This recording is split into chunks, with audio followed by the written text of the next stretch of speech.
ایک سوال ہے بنت وحید کی طرف سے کہ اگر 7 لوگ مل کر قربانی کرتے ہیں اور ایک کی نیت خراب ہے تو کیا حکم ہوگا؟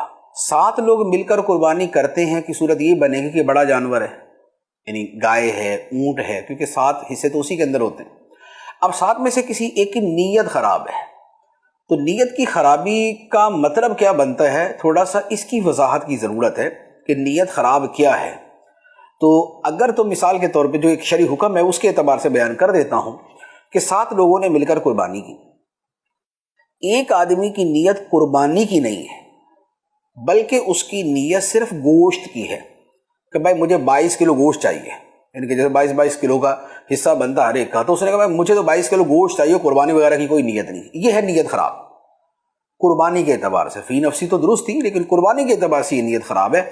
اب ایسی صورت میں نہ تو اس کی قربانی ہوگی جس نے صرف گوشت کی نیت کی، اور نہ بقیہ 6 افراد کی قربانی ہوگی۔ تو یہ ہے ایک نیت کی خرابی کی صورت۔ باقی اور نیت خرابی کا معنی مفہوم کیا ہے تو وہ پھر جیسی کوئی صورت ہو اس کے مطابق جو ہے وہ کسی دارالفتہ سے، کسی مفتی صاحب سے پوچھ لیا جائے تو اس کے مطابق جواب مل جائے گا۔